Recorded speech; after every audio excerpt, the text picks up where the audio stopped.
Shake it off. Shake it off. Shake it off. Oh. Shake it up. Shake it up. Aiming like a wrecking ball. Okay.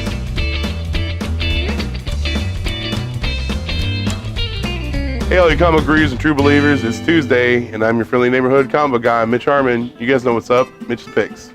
For Marvel Comics, The Black Order, #1, written by Derek Landy, art done by Philip Tan.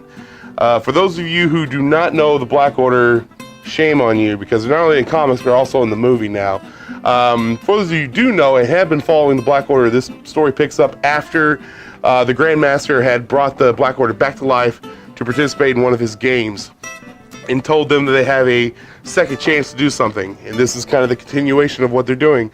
This is going to be a 6-part miniseries, I believe, highlighting all the Black Order, kind of giving you a little bit of a background of who they are, and also like what they're working towards in this one. Seems like it's almost like someone is leading them along the way without them fully knowing about it. But still, looks really cool. Anything tying with Thanos has got to be awesome, guys.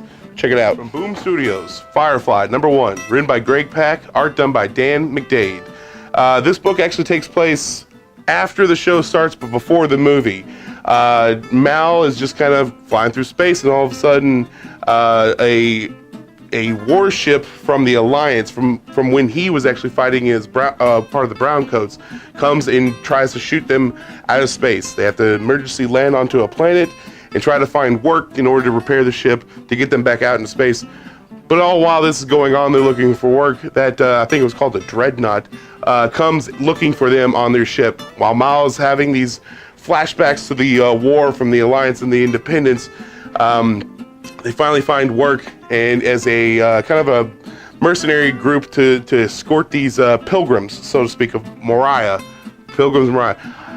It's a lot of world building going on. Like I said, I can't exactly place where this happens, but the entire crew is there. River, Simon, Book, Wash, Mal, Zoe, Jane, Kaylee, Inara, everyone's there. So this is if you guys are a fan of the Firefly stuff, anything Joss Whedon touches is usually gold anyways, so I highly recommend to pick this one up, guys. Check it out. For Marvel Comics, Uncanny X-Men, #1, written by Ed Brisson, Kelly Thompson, and Matthew Rosenberg, art done by Mohammed Asrar. This is actually kind of a compilation of all the other X-Men books kind of put together.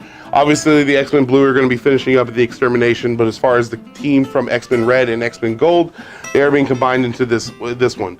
As far as the story being set, there's some unnatural events kind of going on.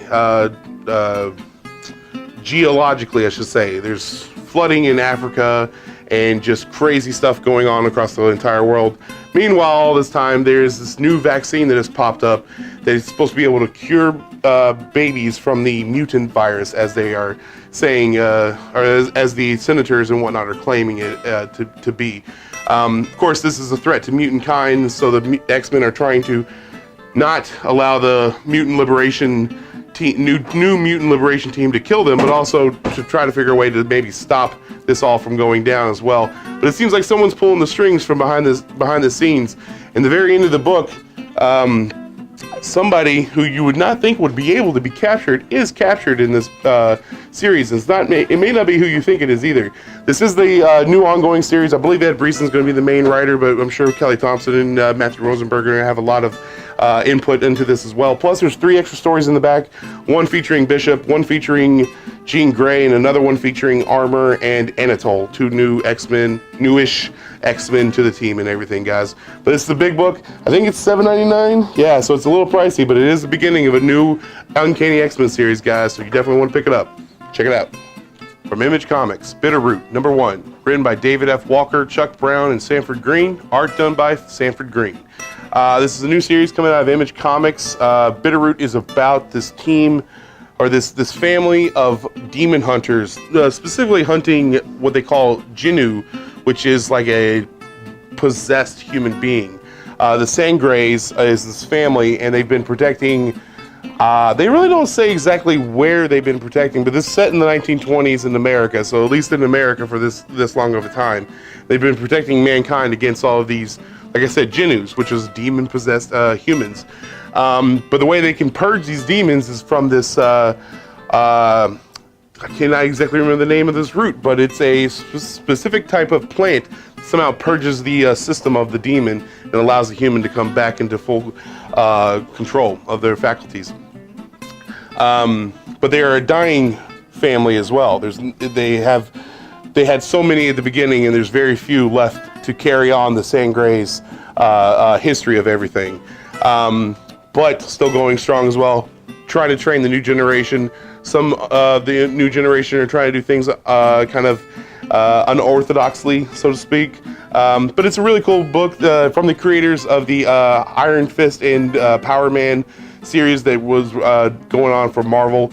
But this is a very interesting story, and plus anything that fights demons and monsters has got to be decent, guys.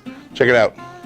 From Image Comics, The Terrible Elizabeth Dunn Against the Devils in Suits.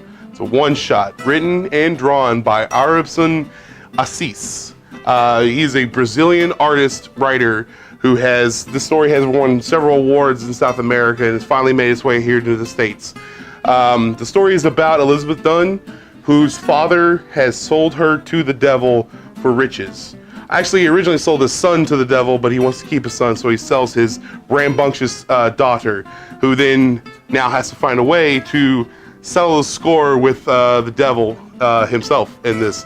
It's kind of an oversized book. It's $5.99, not too pricey. Oversized as well as size itself. But it's a really interesting story, and I kind of want to see more come out of this story for this guy. I think he's a really interesting artist for one, but the story was really good as well, guys. But this is all there is for this. So if you guys really do want it, come down here. We only got a few copies, but pick it up because I highly recommend you. Check it out, guys. That's all my picks for this week, everyone. Keep reading your comics, true believers. See you guys next week.